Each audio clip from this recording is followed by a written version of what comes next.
everybody. This is Heidi St. John. Hey, happy Thanksgiving. We are coming right up onto it. Thanksgiving Day is tomorrow. And in honor of Thanksgiving, I have the wonderful, renowned, amazing Dr. Mark Sherwood back on the show with me. We're going to be talking a little bit about your Thanksgiving and the holiday season coming up and how you can stay healthy in the midst of that. We've also got some wonderful listener questions. It's going to be a fantastic 20 minutes. Stick around. I think you're going to be encouraged.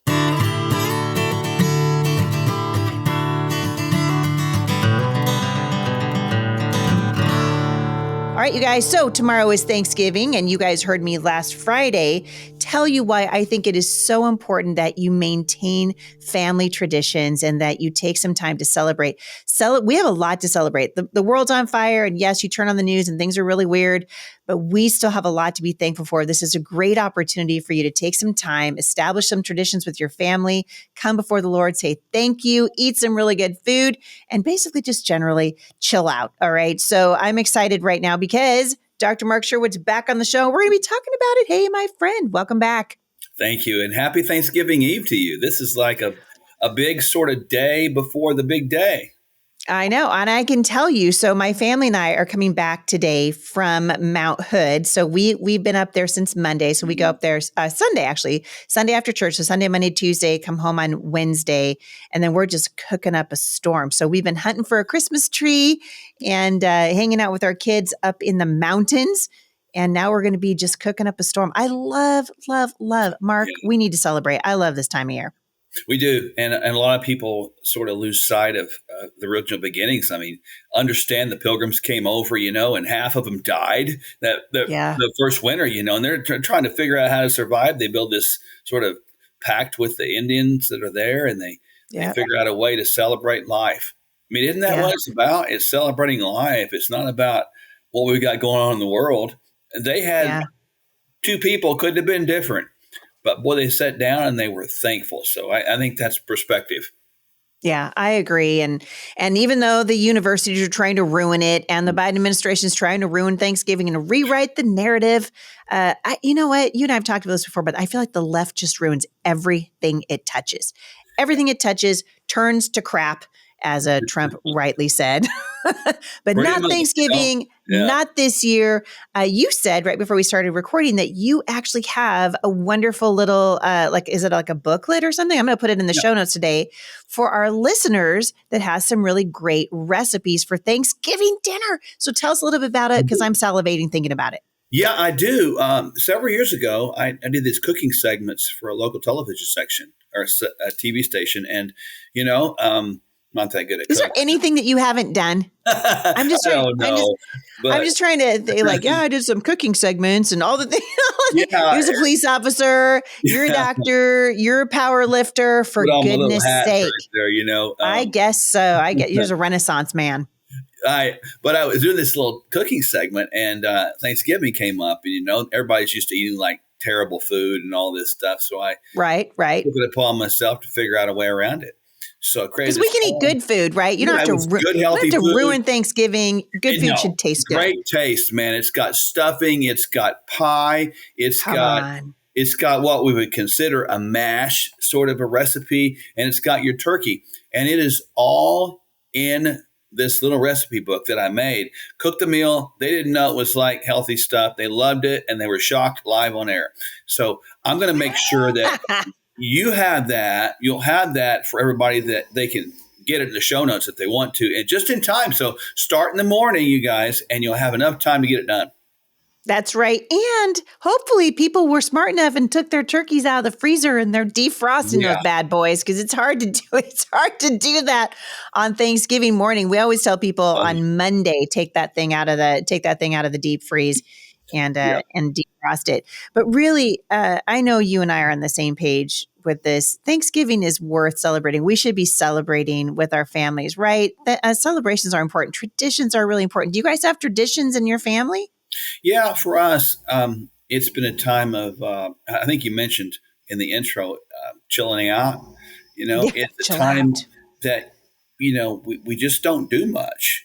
But we celebrate the not doing much and celebrate our Thanksgiving, which is being thankful we've got food, thankful we've got our health, thankful we've got each other. And thankful the stores are closed. Yeah, and I don't miss that mess at all. I Yeah. don't miss being connected all the time, and so we don't have a lot of things planned. It's just like sit, relax, visit, chill. And I get more. Dude, I'm with you. Yeah, it's great. And then Yeah. the thing that kind of freaks it out, a little bit, we're seeing these, Black Friday, Cyber Mondays, and it almost puts a dampen on the Thanksgiving part of thing. And it's getting so much encroaching on those valuable, and they're more than traditions. These are Yeah. things that we should be having in our heart. Yeah. They should be like Yeah. not just traditions out here. They should be traditions that internalize part of what life is about. Yeah, and it's really true that Black Friday and all that stuff. And frankly, I mean, I used to love to do that. I'll be honest. Mhm. I used to love to go Black Friday shopping, and the people yelling and screaming and fighting over a Barbie doll. No thanks. No thanks. Heidi's out. I'm not doing that. But I will Oh, say, I love Thanksgiving. Everybody who listens to my show knows they're like, Heidi, shut up already about it. I've been talking about this for a month and a half. I love Thanksgiving. We serve a candlelight dinner at my house every year, oh, and the yeah. grandkids are there. During COVID, dude, when everybody was freaked out, I had like 75 people at my house for Thanksgiving. Yeah, I was like, come on, come on. especially during COVID. We should have been Yes. gathering together, especially Yeah. during COVID, because we had a lot we needed to get together. People were and talk lonely. about. People were so Yeah. lonely. Yeah, the lockdowns and everything. Mm, So the Thanksgiving. So you're sending that to me as a PDF, and I'll link back to that file in correct. the show notes today, everybody. So head on over to the show notes, and you can download Mark's awesome recipes for Thanksgiving dinner, some healthy recipes. I'm really looking forward to trying some of that myself. But Leah in Alaska has a little bit of a dilemma, Yeah. Mark, and I Yeah. thought you could help with this. She says her husband has been teaching their kids that organic and conventional foods are exactly the same and from the same plant. My husband says organic is a scam to make money and we shouldn't pay for it. I'm so confused because I've seen so much information stating that eating better helps our health overall. We have health problems in our family: picky eaters, severe autism, type 2 diabetes, ADHD symptoms. I've read that changing what you eat can help with this, but my husband disagrees. My, Well, Mark, what say you? Lee in Alaska, there's a lot of things to sort of unpack with that question. First and foremost, there's scams out there in every industry. You got to know Yep. that, right? People have something that can be good and they turn it into something bad because money becomes a driving force. The Vaccines come to mind. Vaccines, exactly. Vaccines were never meant to be bad, but there you go, profit over people. Yep. That's life. But here's the thing with organic, it if it's done correctly, it's not used or not produced with these things like Roundup, and they don't have a bunch of chemicals and genetic alteration in the original seeds and plants. Those are the way God made them, right? So if you can think about organic more or less being the way God made it, that makes a lot of sense, and they'll give you a good leg to stand on when you're talking to your husband about this from a reasonable standpoint. And then just kind of go the other direction and say, chemical alteration from what God made can't be a good thing, because it's man's alteration of a perfection, you see. So that's kind of where you want to separate the line with that. As far as disease processes go, I'll just cut to the chase. Type 2 diabetes should not exist in one single person. That is a man-made, self-created, I call it self-chosen elongated suicide. And it's not okay. It's a terrible disease process. It does equate to heart disease and brain disease, known also as type 3 diabetes, just FYI, Lee. People are going to pick. They're going to pick a side. They're going to pick, but there's addiction with food today. The largest drug that we have that's infested our country is food. And so your husband's likely suffering from addiction, and I'm not criticizing him. I'm saying that he probably is and doesn't want to change. And you don't have the power to make him change. Only God does that. So I encourage you and your children to, in the midst of that, embrace the opportunity you have to lead by example and just go ahead and do it. Do what you know Yeah. is right. As far as autism goes, the autism spectrum disorder is heading down a pathway, I call it, to the abyss. 40 years ago, it was 1 in 40,000. Today, it's about 1 in 35. At the rate we're continuing, by 2050, we'll be at least 1 in 2 or better. Now, again, that's not the person's fault that has autism. That is something that's been pushed down through our familial lines, in birth, and it's actually created in part by all the mess that we just talked about. So you think about this, why did we have such a rise in autism? It's because the government got involved in our food supply, processing, chemicals, genetic alteration, etc. And so here we are. And Lee, I encourage you to hold the line, hold the faith, keep the faith, be encouraged, and just pray for your husband that God will change his heart. Yeah. And honestly, I mean, I understand Leah's frustration, and even her husband's frustration, because we've recognized now, we can't really trust the government.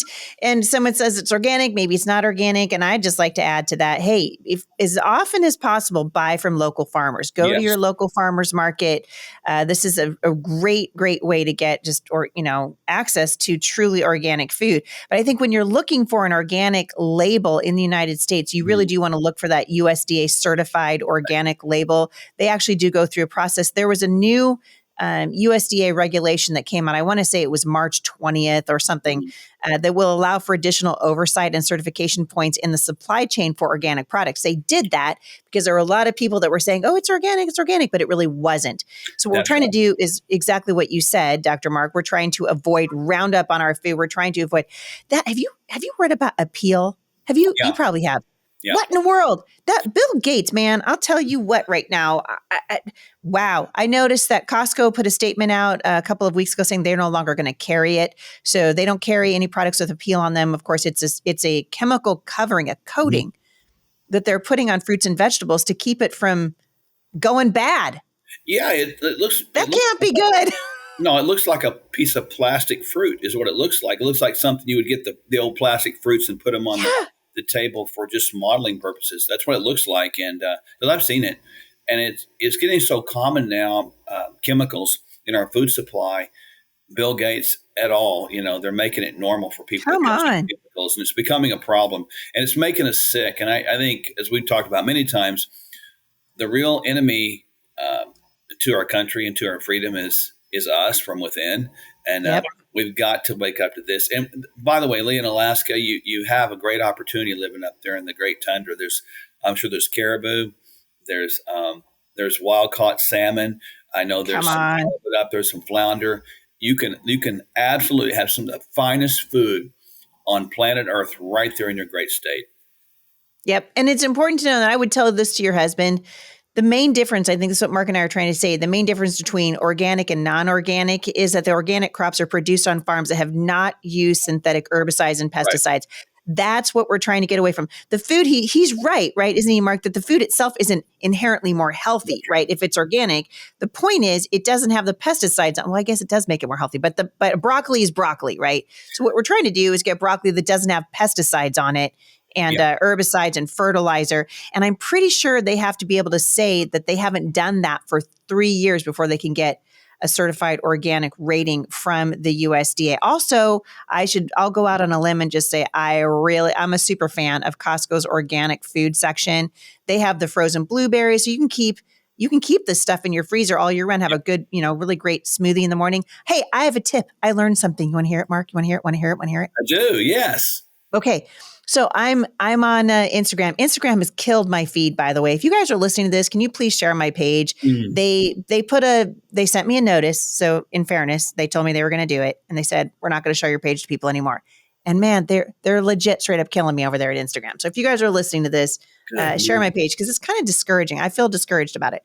Anyway, I was watching a video on Instagram because I love food videos and sourdough and all the things. And this woman said that she gets the big tub, of spinach from Costco. Yeah. Well, I do that too, but then it goes bad. It gets all slimy. If everybody doesn't, if we don't eat that right away, then we just basically spent, $5 on spinach and we just throw it in the garbage. She takes the container, that plastic bin, right from Costco and puts it in her freezer.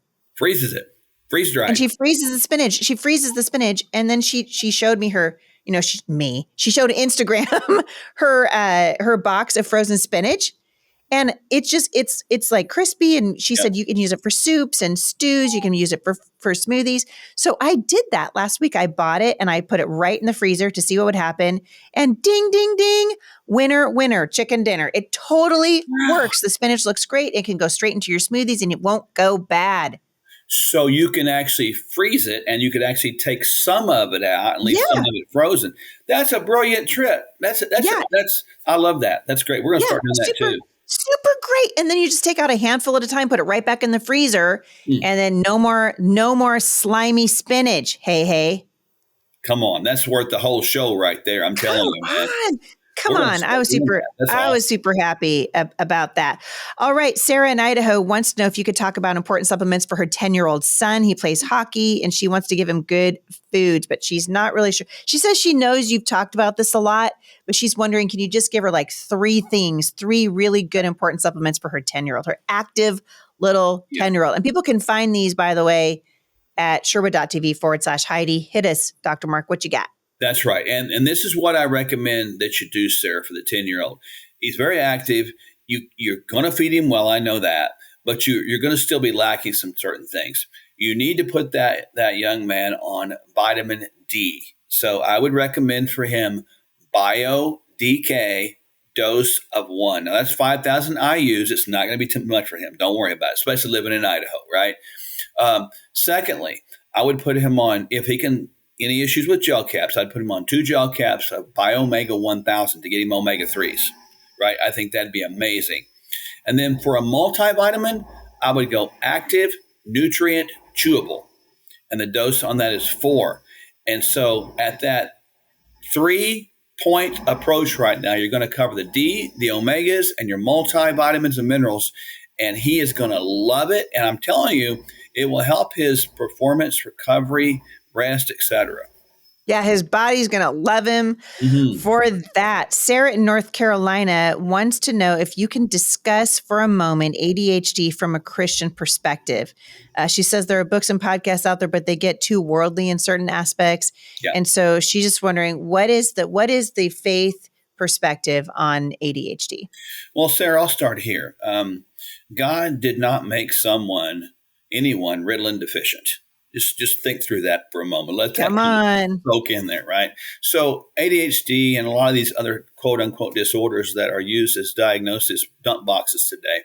I'm not saying that people don't have nutrient deficiencies that create other symptoms that we're talking about. So I think that you want to kind of step back, Sarah, from this and realize that, ADHD is an overused, over-relied upon diagnosis to create excuse. Now, I want you to kind of think through that. Now, what do you do about it? The common symptom of ADHD is the inability to pay attention. Okay. A lot of times we see that the first line therapy on that is reduce the processed foods and sugars. Well, yes, I agree with that. That's true. But also remember that the lack of dopamine production, low dopamine, actually has synonymous with inability to pay attention. So how do you create dopamine? You don't drink sugars to do that, because that's the wrong direction, because that's what the world wants you to do, worldly. You take amino acids that come from protein. So you're going to increase the protein content. You're going to increase the vegetable content. You're probably going to add the same things I just talked about previously for the young athlete in Idaho. But you would also add a B vitamin. I like B Supremes because it takes amino acids plus Bs to make dopamine. And so by doing those couple little things right there, and believing God did not make us, Ritalin deficient, as I said, I believe that things like ADHD, that whole thing within the believer's life, can completely go away. Wow. That's really encouraging, because there's so many people. I mean, ADHD, and we use it. I mean, I hear it all the time. I'm sorry, I can't sit still. ADHD. I love to you about ADHD. My ADHD is kicking in, but you're saying we need to increase our dopamine levels. That's right. I have a lot of people come in my office, and this is one of my pet peeves, and I will always bring about loving correction when someone begins to own it. Because you go to the doctor, you begin to own diagnosis, right? You go to the doctor, you say, Doctor Heidi, tell me what's wrong with me. And you could have that conversation all day long until you say something that's wrong with me and you get me to believe it. Then I accept that wrong in me as an identity, right? I have ADHD. So I go correct people in the office. I say, stop a minute. Say this after me. I'm living a life conducive with healthy attention span, right? You see what I just did? I Yeah, don't yeah, want to say people, my ADHD is kicking in. That's like mine. I own it. I have ADHD, therefore I cannot. You see where it becomes an yeah, excuse of yeah. actually living a way that is even excellent compared to the person's own life, Yeah, yeah, it really is, and it's so encouraging because I think we own these diagnoses, and then that becomes our identity. Mm-hmm. And you're saying, "Huh, no, we don't need to do that." Melinda in Kentucky says her 9-year-old son was diagnosed with PANS after a bout with COVID. PANS is pediatric acute onset neuropsychiatric disorder. Whoa, whoa! Yeah. After antibiotics, supplements, diet changes, and more, he's better. However, when he gets sick, we have to handle and manage a flare that is less severe than the initial reaction, but can be difficult. We currently limit sugar and we avoid dyes. He takes magnesium, vitamin D, GABA as needed, and a Mhm. probiotic as well as a general vitamin. I don't know if she can do anything else. Yeah, Is there anything else we can do to help limit these flare ups? there is. PANS is going to be sort of exacerbated in frequency and severity by anything inflammatory. So again, this is why you're having good success by reducing the sugars, etc. I would probably also consider removing anything that from the grains, refined grains category, because those things will convert to blood sugar as well. So think about those two angles there for certain. Increase omega 3s. Omega 3s, as a general rule, decrease the overburdensome action of inflammation. And then I'll give you one more thing. Add something called pro-resolving mediators. So you'll take omega 3s in the morning, pro-resolving mediators at night, and the pro-resolving mediators act as if the inflammation is resolving itself. So you can do those strategies like that and actually have a pretty good success rate with it. But you're doing a lot of great things. My hats off to you. I commend you for that. I think you can even add a couple more things like that and even see more beneficial results. And let's believe together right now in Jesus' name that PANS will become a history instead of what it is, and it'll become a testimony of what I used to have to deal with. I got a comment for you. This is interesting. Andrea in Canada wrote in to say she would watch this on YouTube and she wants to respond to the October 30th podcast with regard to the vitamin K shot. She said 16 years ago, she had her first baby. And the midwife acknowledged that if I drank enough nettle tea, what is that? Stinging nettle tea, leading up to the baby's birth, that my body would store enough vitamin K so we could both feel good about me not taking the vitamin K shot. So that's what I did. With a very happy, healthy birth of their babies. And this year she's saving her own stinging nettle from the property to be able to share with pregnant mamas. Have you heard about this? I think that's interesting. I thought it was fascinating. And Andrew, I want to thank you for that. This is a beautiful thing about we get to share with each other. I Yeah. had never thought about the angle of adding nettles, but you taught me something. When I read that comment, I was hoping that you would bring that up, Heidi. So I can just say, Andrew, thank you. I appreciate that. Now, because of you, I get the opportunity to share that with other people. I love it. I love it. And I really love when people go out into God's creation and we look there before we look to anything that's man-made. It's why you and I have talked about. It's why I love essential oils so much. Mhm. It's utilizing what God already has out in nature, which is Right. there. It's there for our benefit.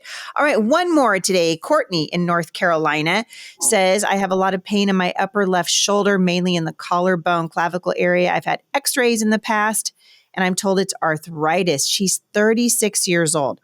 She wonders if this could be due to tons of inflammation in her body. She also has thyroid disorder. She has underactive with hashimotos. Last time my thyroid antibody was checked, it showed high inflammation in my body. What should she do? Well, Courtney, that's a great question. And those two things are related because when you have autoimmunity, it means the system is turned upon itself, and that is synonymous with chronic systemic inflammation. Hashimoto's thyroiditis, last four letters, itis. Arthritis, last four letters, itis. That means inflammation. So let's understand those are connected. So first of all, Courtney, I want to tell you and give you some hope that I have seen this with my own eyes many, many times, my wife and I both.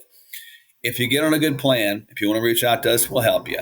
We can see Hashimoto's disease antibodies go down and get in normal range again. So what did I just say? You can see autoimmunity reverse. I've seen it before. Secondly, with both of those conditions, because they're so synonymously tied with inflammation, just like the previous person, you have to increase your omega-3 fatty acids. I have tested thousands of people around this world. 100% have been deficient if they weren't doing at least 2 to 3 of those, or 2 to 3 grams of those high quality omega-3. So for you, Biomega 1000 dose is 3 for you. Take that every day, 1, 2, 3 at the same time. You're done. That will also help you if the inflammation doesn't go away, especially with your shoulder. Obviously, try the resolvins at the end of the day. And then also, you might look at, I'm a big chiropractic fan too. So also go down that pathway and see if there's some manual adjustment that can be done, because it's probably going to be connected to the spine as well. Wow. All right. This is really good. And when she takes those omega-3, should people take that with food? Yeah, that's a big question mark I get all the time. It's not necessary, but some people prefer to have something with food. In either case, it's not going to affect absorption in one way or shape or form. Awesome. That is the question. Dr. Mark Sherwood, as always, thank you for coming on and blessing our people the day before Thanksgiving. Such a treat to have you here. And if people want to reach out to you, I mean, there's a lot of folks on here. I'm reading some of these thinking, man, it would just to even, do a consult with you would be really great. How can people find you? Well, they can go to sherwood.tv/Heidi. And this is the thing. We are here to help people. I mean, we are here to come alongside you. I like to look at us maybe as modern day Samaritans. People fall in the ditch of life, man. You don't know what you're falling into. I think that life tries to steal or rob the joy and health from you. So we're going to get in the ditch with you. We're going to teach you how to get out of the ditch, teach you how to care for yourself, and then finally teach you how to help other people. So, hey, if we can be a blessing to people, we want to. And I just want to personally wish people the best Thanksgiving ever. Enjoy the day. Look around. See what you're thankful for, and say it out loud several times to yourself so you can remind yourself the day after Thanksgiving what you're thankful for the day of Thanksgiving. I love it. I love it. Well, you have a wonderful Thanksgiving. Give my love to Dr. Michelle, and we just are so thankful for both of you. Dr. Mark Sherwood, it's always a delight. Thank you for coming on the show. It's always an honor. Thanks for having me. You guys want to find out more about my friend, Dr. Mark Sherwood, you can visit him at sherwood.tv/Heidi. I want to wish you guys a wonderful Thanksgiving. Tomorrow we'll be coming back with the Thanksgiving story. That is my tradition here at the show on Thanksgiving Day. So you can gather your kids around and listen to the Thanksgiving story. We love you guys. We're thankful for you. I know Dr. Mark is thankful for you as well. And we appreciate you guys writing in. If you have a question that you would like addressed here at the show, the way to do that is to go to HeidiSt.John.com/Mailbox Monday. And that's where you can leave those questions. Have a great day, everybody. Have a wonderful Thanksgiving tomorrow. And I'll see you back here again at the intersection of faith and culture.